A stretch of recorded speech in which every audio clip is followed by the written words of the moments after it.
remarkable women who brought this film to life. I want to start with the film's director. She is the filmmaker behind such movies as Girl Fight and The Invitation. Please welcome Karyn Kusama.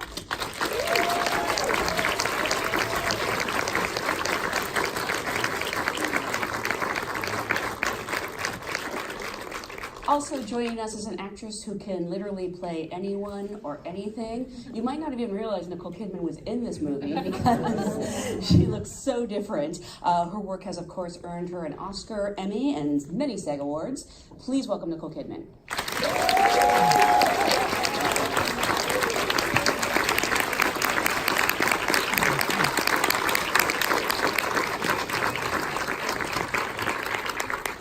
Thank you so much for being here. I know it's very bright. When an actress says that, you know it's bright lights. Thank you so much for being here. Congratulations. You're both on a roll. Your last few movies have been so fantastic. I'm sort of curious though. This sort of feels like almost like a noir crime thriller from the 70s. When it came to you, what was your reaction and you know your inspiration? Well, the script came to me from my husband and his co-writer. So they work together, Phil Hay and Matt Manfredi, and we have made films together before. And I think for me, yes, the 70s films are definitely an inspiration for us all.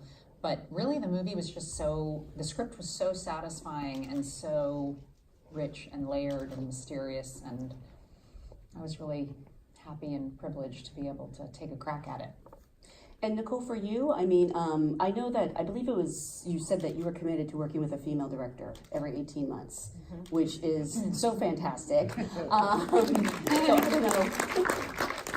I don't know. And I've kept that pledge. Really? For I how think long? I've exceeded it. Yeah, well, you've actually always worked with a lot of great women like Jane Campion, you know, from the start of your career. Were you specifically looking, was, you know, Karyn part of the appeal, or did the script come to you independently? No, the script didn't come to me. It actually, I read it, and I heard that Karyn was going to direct it, and but they were sort of, it was written slightly younger, and it was offered to somebody else, and so I was like, oh well, and then that person didn't work out, and so then I kind of put my hand up and said, would they be interested in me? And sorry. I mean, what's it like for you when someone like Nicole Kidman says, hey, any chance I could audition for this? I mean, I feel like it's one of the greatest artistic collaborations of my life. So I feel very, very, very thankful that at Nicole's level, when she doesn't really have to, I don't think, necessarily ask for anything or lobby for anything beyond her own sort of artistic instincts, it's a privilege to get that phone call. Yeah. And I knew from the start, as soon as she and I started talking, that it was the fact that she was so honest and open about the fact that she hadn't played this role yet, and that it was under her skin and something that haunted her as it haunted me. I just knew the fact that she could just sort of be open with the reality that she didn't have all the answers. It just told me she's the artist who can crack it. And I'm sorry, I had asked you and then cut you off when I was asking what attracted you to the role.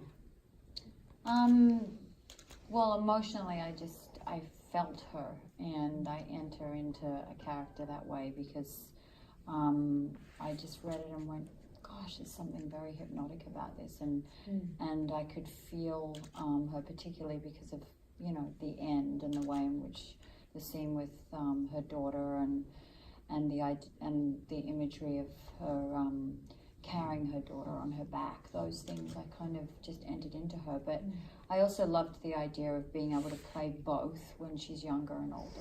That's such a gift as an actor. A lot of times, you know, they'll say you can play it older, but we're going to cast somebody younger. So to have that whole tapestry of her life and be able to play it, even though it's grabbed, particularly the younger portion of it, that was just such a wonderful opportunity. And I wanted to work with Karyn. I mean, I'd seen her work, and we'd met actually about a year and a half prior to that, and just about nothing, just sort of talking, and in the hope of possibly our paths crossing at some point. And I'm very committed to supporting female directors, but also just talent, you know. And this was a great chance to do it. Just to go back to that, when did you sort of decide to make this pledge to work with female filmmakers? And I mean, obviously, I think it's paid off great. But well, it was more just about, there's a lot of talk about the statistics, and if you're in a position to help change those statistics, even if it's small, it's like, I want to be able to do that. And so I remember being at the Cannes Film Festival, and I was with Sofia Coppola. We'd done a film together. And I just went, well, how do you actually do it? Well, you make a pledge to, this is what I'm going to do. Every 18 months I will literally choose. Because as a woman in this industry, if you have a little bit of power, or if you have the chance to get something greenlit and you have the chance to say, who do you want to direct it? If you do go, I want a female to do this, that has to help in some fashion. Oh, absolutely. And I remember sitting at a table with Meryl Streep and a bunch of other actresses, and Meryl, as you do, as I occasionally have done in my life, but she was very much an advocate for that. She was like, the only way you actually change it is by doing it, and we have to choose to put our support behind women at this point in our careers, and I thought it was great. So, and I could be wrong. Well, sure. No. So here we are. And it's not just female filmmakers. I think you had a pretty female-heavy set from your DP. Yep. My DP was a really crazy, talented woman named Julie Kirkwood. My editor, who's now couldn't be here because she's working. That's good. My costume designer, my production designer, my first AD, my second AD, my sound designer, my sound mixer. There were a lot of women on set. And I don't mean to be reductive, but does it feel different when you're sort of surrounded by women? It just feels, passion is what you want to be surrounded by. So I think for a group of people that probably haven't had opportunities as much, they're like, oh, let's go.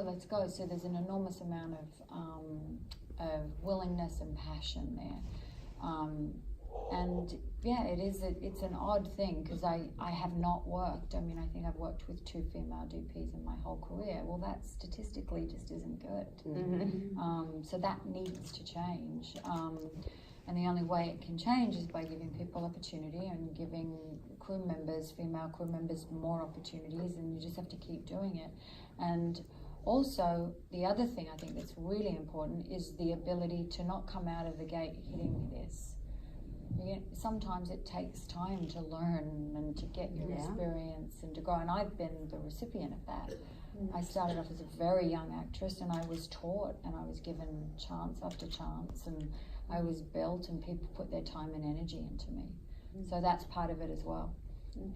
Have you ever thought about directing yourself?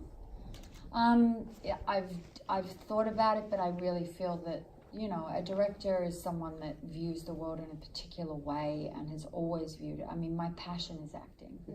I was born, I feel, to follow this path, and I can kind of dabble a little in other things, but my passion is for acting. And I don't want to I don't want to dilute that. Speaking of acting, this entire cast from top to bottom is such a fantastic ensemble. Sebastian Stan has the misfortune to look the way he does, but he is such a character actor at heart. Yes. And you guys are so excellent together. I think a lot of people wouldn't think of him for this role, but what made you, there's something about him when you deal with him and talk to him that's so genuine. And I just felt like what we needed with Chris was a sense of what it is that Erin compromised. What it is she loved in him to begin with, and what it is she sabotaged in the relationship by engaging him in this criminal plan.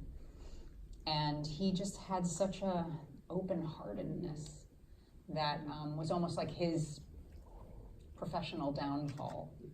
And I felt like there was something very touching about that for him. And also, he's just a really good actor. People say he's like a character actor because it's sort of a way, I think, of saying to people who have movie star looks that they are actors. Yeah. But he is an incredibly talented actor. Mm-hmm. Had you guys met before? Did you have any kind of a chemistry read, or did you just know they would work together? She just put us together. I just put them together, and I crossed my fingers, and I felt like as soon as they started working together, I just felt like there's going to be safety and trust here, and that's all you can hope for, really, is an emotional safety. And I don't think I've ever seen you not have chemistry with someone. I'm like trying to rack my brain. So no, what does that mean? I mean, you can play opposite everyone from like Ewan McGregor to Will Ferrell. That's a range. Hey, no disrespect to Will. I mean, I get it, believe me. Was there also kind of some fun in casting someone as beloved as Bradley Whitford as a dirtbag? And he loved playing a dirtbag, and I think Get Out really galvanized his sort of villain energy because he came in and just like just tore it up. Oh yeah, and when I was doing ADR with him and I needed something temporary, and I would just tell him what the line was, and he'd say it into his phone and send it back to me. His email subject line was "Parenting DeFranco style." And I just thought, wow, you're not judging this for a second. You're just enjoying and relishing how what a cliche of a cliche this man has allowed himself to become. And he just, oh God, he just ate it up. So great. My favorite scene is you kicking his ass. I just love so much about that. I feel bad how much I enjoy it, but was it fun for you? A lot of that stuff was fun. I mean, we were hustling to get these things done because we had such limited time. Yeah. And so a lot of it was just on the fly, wasn't it? And we were hoping that we would make, I mean, the thing with this kind of filmmaking is you have such limited time, and we had a day of rain, so we almost lost time trying to move the scene, which was meant to be outdoors, indoors. So then we were scrambling to get it. And, but there's something great about that energy going into, particularly a film like this, because there's so much sort of ferociousness in just trying to make your day, make your shots, that kind of gets pushed into the performance as well. And you never get lulled into the fantasy of thinking that you've figured it all out. No, and you don't get to do it over and over again. You're just like, we better make this work. And so there's just an abandonment actually to sort of, and I just am like, God, I hope I don't like knock his teeth out. But if you did. No, I was like, don't worry, I'm really good at this. He was very trusting. I think that I've talked to you before about this, and you don't really like to spend a lot of time in the makeup chair. No. But I'm curious, that transformation, how long did it take? I mean, at different times it took longer. Sometimes it would take 2 hours. Sometimes it would take 45 minutes. As I got sicker and tireder, it took far less time. Oh, right, you got sick during this movie. Yeah. Oh, I think there's something in when you're playing a character who's, in such a distress. I mean, that, and when you really carry that and that becomes a part of your psychology and a part of your body, I mean, it affects your immunity. Yeah. And I think that's, that's just the reality of it. So, but at the same time, you use what you have, and so we just use that. And that idea of having to just push through, which is what Erin was doing anyway, physically. those things help imbue the character with that kind of survival, the desire just to survive, to get through, because I have to get this done. So there's a will there. And I mean, aside from just the makeup, the whole transformation, like it's like you've folded in on yourself, kind of. I mean, you see it in her walk, you hear it in the voice. How did you sort of even go about finding that character? Even everything she wears speaks so much to who she is. Well, we really worked on finding the jacket. I mean, that was probably, we put so much effort into finding the jacket. But those things matter. Oh, yeah. You know, so, and then I just started, I would wear the costume home. I wouldn't take it off. You know, much to our costume designers. Yeah, they get worried because they get scared that you're going to lose it or not bring it back. But it was just my way of just staying in the character, and I would just put it on at home and bring it in and just wear it in the morning. Partly because I just couldn't be bothered, which is a great thing for Erin, because she can't be bothered, you know. And she hasn't been bothered about her health, the way she looks, anything. So there's no self-care going on. Yeah. But yeah, it's just, it's interesting just the way in which when you're playing something and it does start to penetrate every part of you. And it doesn't always happen, but it definitely happened with this. And the walk just happened. There was no kind of thought in terms of, oh, this is how I've got to walk. But Karyn did send me some footage of coyotes, which I know sounds completely mad. And no, it makes so much sense, actually. But the way in which they move and their, that really helped me. There were times when I didn't know if she was going to be able to... thought I was a coyote. I actually didn't know if she was going to be able to take another step. Right. I mean, she feels like she is on her last legs. And I'm just wondering, I mean, was it brutal? Did you take that home with you? Yeah, I did.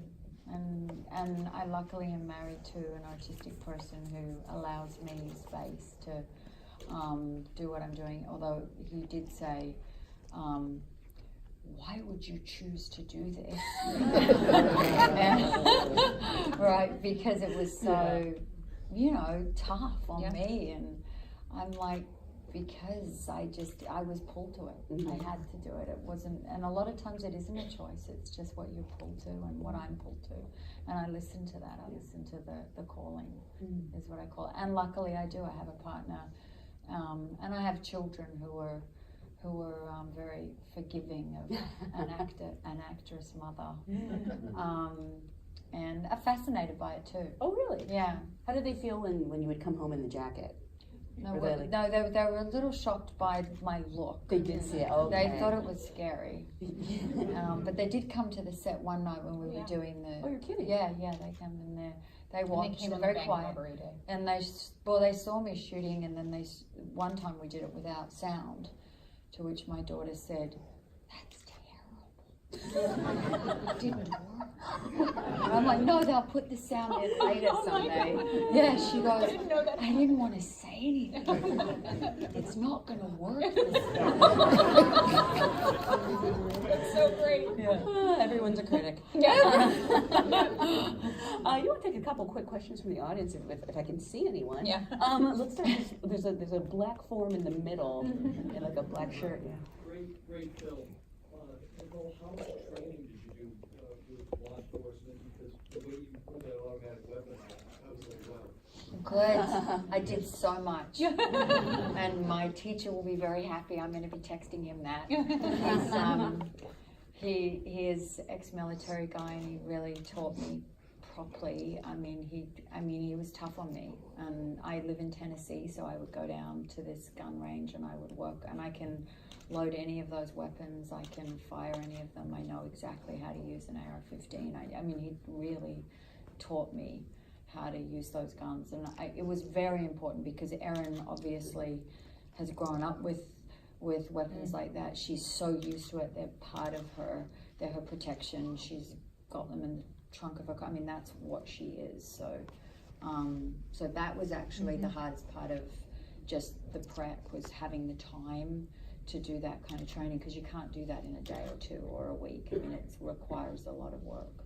And I think you were saying you haven't really worked with guns before, have you? I mean, I've in Cold Mountain, I had a rifle, and there's certain, but never like this. This was totally different for me, and also it was the way in which, and I've talked about this, is the way in which an undercover cop will go in and assess a situation and assess a room. So would come into this room and where they would sit and how you notice where the exits are, and you don't sit with your back to the door, and the way in which you know every single person in the room, and you're watching movements and where their hands go. And I mean, there's just a whole way of behaving that I had no access to prior.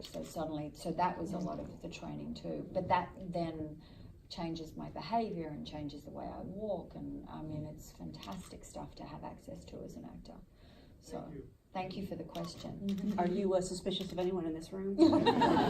I actually would not be sitting here if I was Aaron right now, because I'm blinded by these lights. So I'm not in my...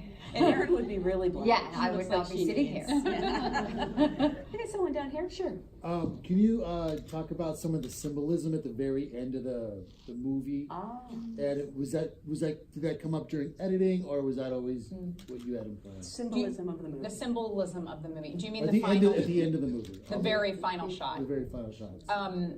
It was always written into the script that Erin is half aware in her broken state in that car of a skateboarder and a group of kids, you know, practicing tricks and wiping out over and over again.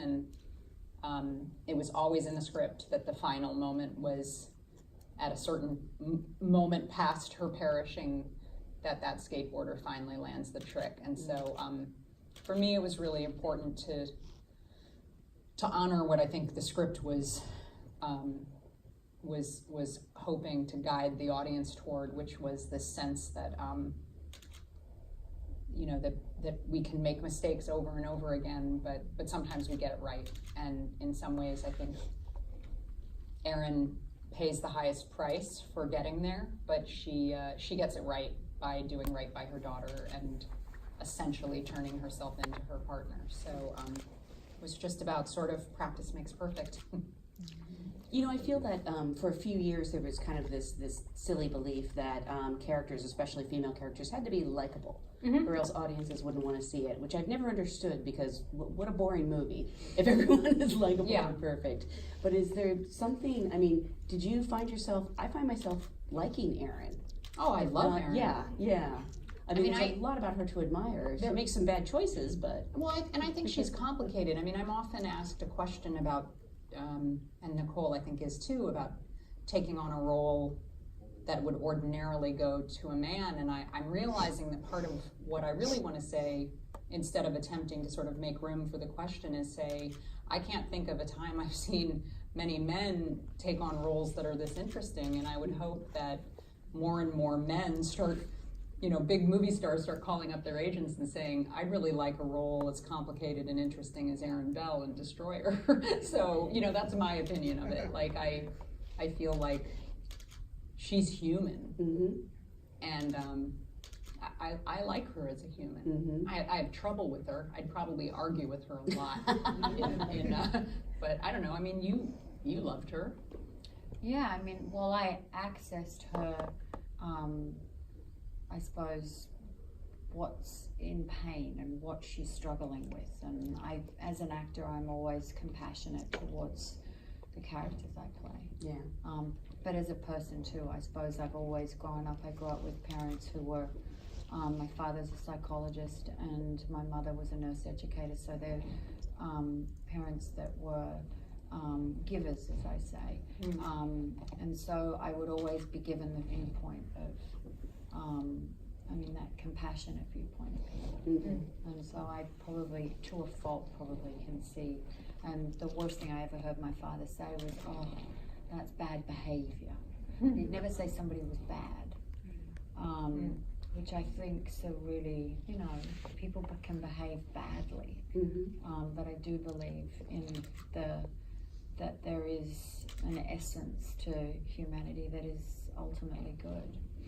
I really kind of fell in love with her, and maybe this is me being twisted, but I sort of found the ending happy in a way, because she gets, you know, what she needs basically, and she helps out her daughter. And I just had a horrible feeling I was spoiling it, but you all literally just watched it, so I don't know why I'm worried. But yes, I hope to see many more Aaron Bells in both of your futures. I do want to thank you guys for being a great audience. They have to be somewhere, so if you can stay seated while they get out. Thank you guys so much for being here.